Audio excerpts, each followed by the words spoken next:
agora há pouco que no segundo tempo o Grêmio impôs a vocês uma necessidade de ter velocidade e você acabou mexendo pelo Pedro no lugar, colocando o Bruno Henrique.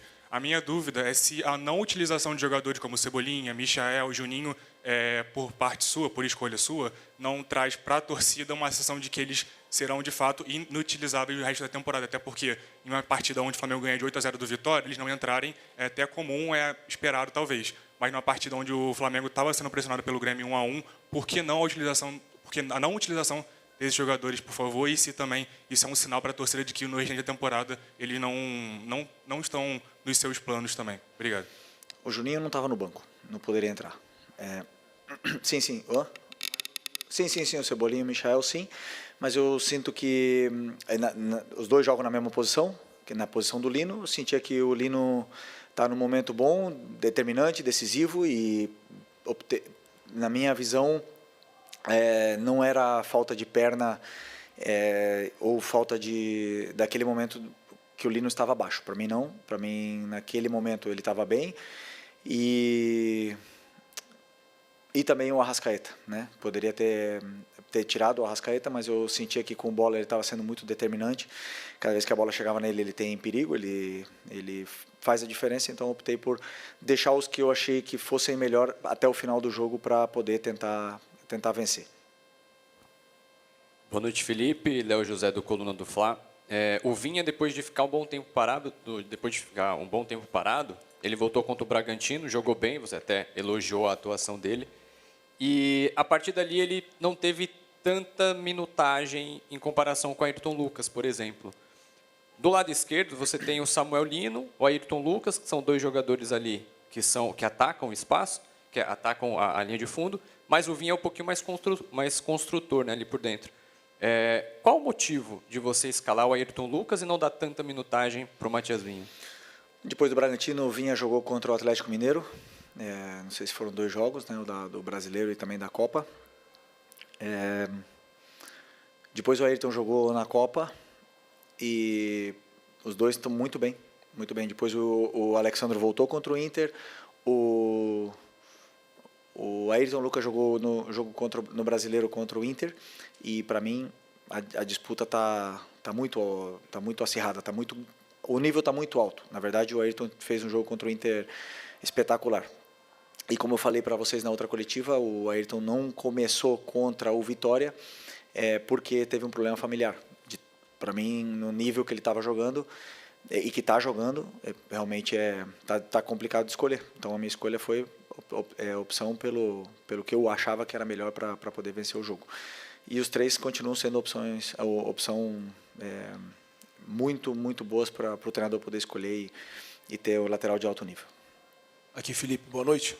Felipe, você teria 5 datas livres, né? Semanas cheias de trabalho até o final da temporada, porém, teve uma mudança no calendário em que, de agora para frente, tirando as datas FIFA, quarta e domingo, você vai ter que jogar todas, ainda tem um jogo atrasado contra o Sport. Queria saber como é que você replanejou o seu trabalho, né, o seu trabalho para esse restante de temporada, uma vez que você já falou várias vezes que 4 dias de descanso para você, para o seu time, é muito importante, que uma semana livre faz muita diferença. E, por exemplo, você tem o Cruzeiro brigando com você ali na parte de cima da tabela, que não teria essas datas, que passou a ter essas datas aí, Flamengo e Palmeiras ficando visivelmente prejudicados. Queria saber como é que você replanejou isso. Obrigado. Bom, né, o clube já se posicionou sobre essa mudança do calendário e temos que nos adaptar. Temos um elenco muito forte para poder competir até o final, com essa mudança, mas que para os próximos anos que esse planejamento seja melhor, seja realmente organizado para que todos possamos, nenhum possa sair prejudicado com nenhuma mudança. Felipe, boa noite. A gente teve hoje, eu vou sair um pouco do âmbito do jogo, né? Porque a gente teve hoje uma situação muito importante que aconteceu, não sei se você estava sabendo. A torcida jovem voltou para as arquibancadas e, recentemente, a raça rubro-negra voltou também. Queria que você falasse um pouco da importância de ter essas torcidas aí apoiando com instrumentos, com tudo, né? Podendo também apoiar, né? Fazer aquela batida, né? Junto com o time. Como é que você vê esse retorno das organizadas do Flamengo, né? E, inclusive, nessa reta final aí de temporada? Bom, é importante que o Maracanã esteja sempre lotado, que a torcida entenda que precisamos deles, precisamos do apoio, que a torcida nos empurre junto, porque não vai ser fácil, esse Campeonato Brasileiro não é fácil. Depois de uma goleada, já conhecemos bem o que é o Flamengo, né? Depois das derrotas também. Existe uma euforia muito grande, mas é importante que o torcedor saiba que quando venha para o Maracanã, nós pedimos para que venham empurrar a equipe, né? Não simplesmente esperar outra goleada, né? Então é muito importante para mim que esses torcedores entendam isso e que venham para apoiar, porque precisamos muito da torcida até o final, que tenho certeza que eles vão fazer a diferença nessa mudança aí que aconteceu, com a volta deles. Felipe, boa noite.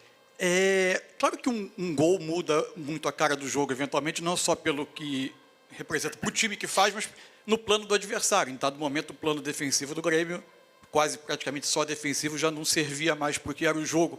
Só que o jogo acaba ganhando muitas características diferentes, né? Como é se reprogramar dentro de campo para jogos diferentes que existem dentro de um jogo? Por exemplo, era o tempo todo o jogador do Flamengo, provavelmente sabendo que era um jogo que ele retomava a posse de bola, enfrentava uma defesa fechada, um adversário que saía de trás mais com bola longa, saltando a pressão do Flamengo, e de repente o adversário está tentando ficar um pouco mais com a bola, com o Cristaldo, com o Pavão, com o Aravena, tentando ficar um pouco mais com a bola, e aí você precisa tentar pressionar. A sua saída de bola, que não era pressionada, de repente passa a ser pressionada desde o tiro de meta. É difícil passar de um jogo a outro dentro do jogo, e por isso você acha isso é parte do desafio naquela parte final do jogo, que o Flamengo, com a vantagem, teve um pouco mais de dificuldade para gerir o jogo? Não, eu sinto que o Grêmio, a única forma que o Grêmio tinha ou escolheu para tentar machucar a nossa equipe foi com lançamentos em profundidade, na qual controlamos bem quase todas, né? Até mesmo a do pênalti do Ayrton. Não ia acontecer nada. Foi uma bola que ia para trás, no pé do nosso jogador. Então, não estavam machucando. Mesmo com essas mudanças e com a forma de jogar, eu não lembro de ter um chute no gol do Rossi, assim, sinceramente.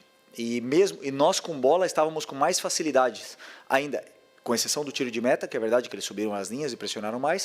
O tiro de meta é uma bola parada, mas depois, conforme nós tínhamos a bola e o controle, os jogadores estavam até tendo mais facilidade para poder criar jogo e chegar na área do Grêmio com mais facilidade. Depois as escolhas não estavam sendo as melhores e acabava partindo um pouco a equipe, e esse ida e volta começou a acontecer e não nos favorecia, né? E principalmente com esses lançamentos em profundidade que o Grêmio escolheu para tentar machucar a gente. Então, como eu falei, com a construção em si, não estavam machucando muito a nossa equipe, mas sabíamos de todas, treinamos todas as fases, treinamos também a equipe defendendo em bloco baixo, e até, como eu falei, não lembro da equipe ter sofrido, mas uma fatalidade, aconteceu o pênalti, que foi a única chance que eles tiveram, e com isso o empate.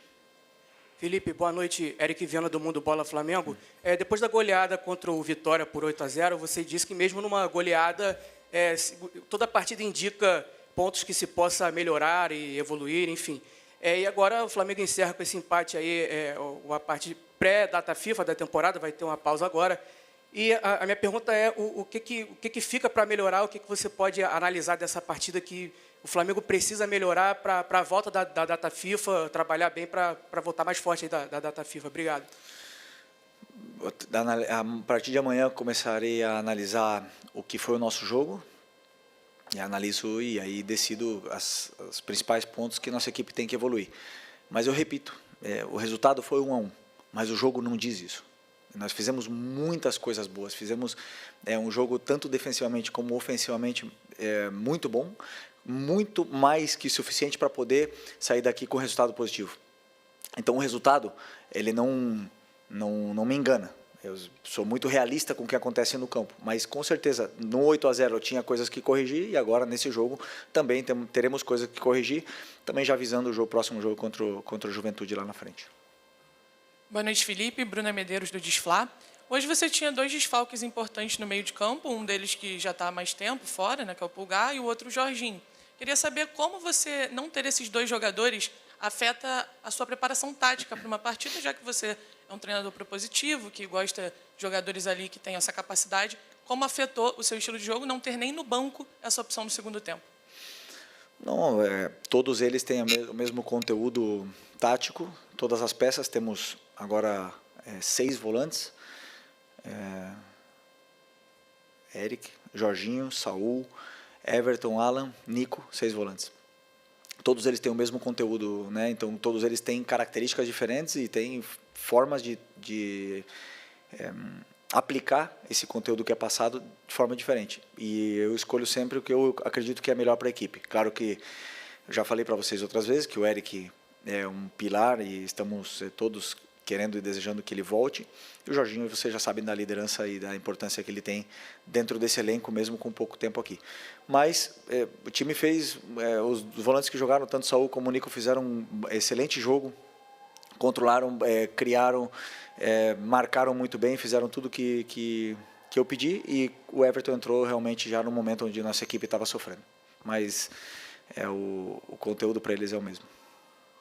Boa noite, Felipe. Júlio Miguel Neto, da Rubro News TV. Felipe, depois de muito tempo, o Michael voltou a aparecer no banco de reservas, né? Recentemente, você até mesmo na coletiva disse que eventualmente sairia alguns atletas, né? No caso, teve a saída do Lohan, do Matheus Gonçalves e do Vitor Hugo.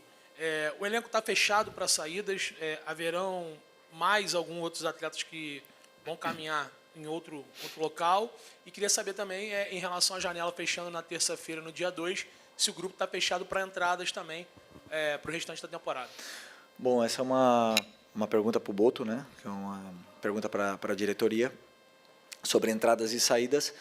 Eu estou muito feliz com o elenco que eu tenho, e qualquer decisão que o Boto e o presidente tomarem, tanto de entradas como de saídas, repito, estou feliz. Estou feliz porque realmente sinto que tenho um elenco extraordinário na mão. Então, uma decisão deles, e eu na qual participo com as minhas opiniões, mas são eles que decidem. Felipe, Dani Boaventura, Flamengo TV. A gente está fazendo uma reportagem especial sobre o Lino, né? Um mês completo no clube agora, e acabou culminando numa convocação para a seleção. Então, queria te ouvir um pouquinho sobre essa chegada, o desempenho e o resultado disso, que acaba sendo a consequência de ir para a seleção.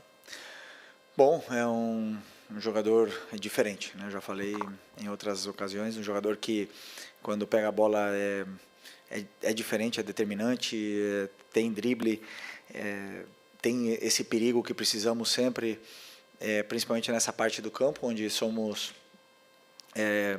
precisamos e geramos tanta vantagem, e é um jogador ainda que tenho certeza que vai evoluir muito e nos vai dar muitas alegrias. Agora foi premiado e coroado com uma convocação para a seleção merecida.